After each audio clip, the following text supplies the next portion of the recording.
chi verrà a vederci non deve aspettarsi il romanzo di Bram Stoker oppure il film di Coppola, ma una contaminazione. Addirittura c'è una citazione della Marvel. Lessi un racconto veramente molto bello che parlava di Dracula, della Marvel, e ce l'ho inserito all'interno, diciamo, l'emozione che mi aveva dato quindi è un Dracula un po' diverso da come un Dracula disperatamente alla ricerca di amore, e in realtà è una metafora profondissima. Questa è una società che cerca disperatamente l'amore e purtroppo è molto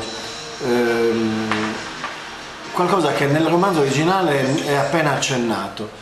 Dracula varca i confini del tempo e ha una motivazione. La motivazione è l'amore perduto dalla sua donna. Perché lo perde l'amore della sua donna, di Elisabetta? Perché Elisabetta muore a causa dell'inganno dei turchi, che per vendicarsi di tutto ciò che lui ha fatto per difendere la cristianità mandano un messaggio segreto a lei con una freccia dicendo che il suo marito, Vlad, il principe Vlad di Sachei, è morto. E quindi lei, non avendo più senso nella vita, si getta nel fiume un po' come Ofelia e si suicida. Quindi lui rinuncia all'amore perché dice: io ti ho difeso, Dio, e rinuncio a te. E da lì parte la sua epopea. Questa rinuncia lo fa diventare un non vivo e un non morto, finché incontra Mina. Mina è uguale a Elisabetta.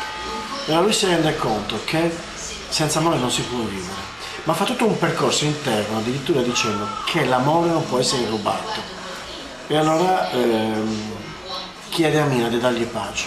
E quindi è tutto un percorso di conoscenza che lo porta all'amore, l'uomo più terribile della letteratura, possiamo dire. Dracula è un vampiro, uno che si ciba dell'anima degli altri, del sangue degli altri, invece prende coscienza che l'amore non può essere rubato e che l'amore può dar pace quando è dato. Quindi è una bella storia dark di amore, dove io voglio dire che senza amore non si può vivere.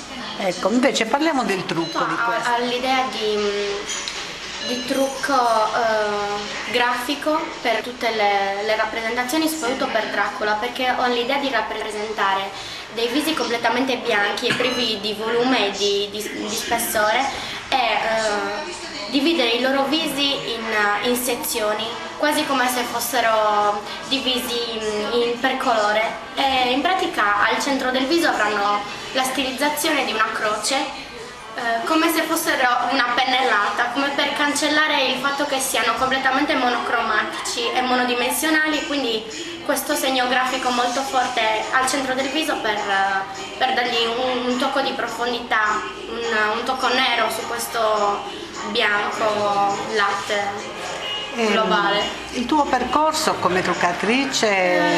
Io sono un'autodidatta, principalmente sono un'appassionata. Ho iniziato perché piaceva principalmente a me, quindi so di me, io sperimento al 100%, poi ovviamente mi è capitato di truccare altri per feste, per il cosplay.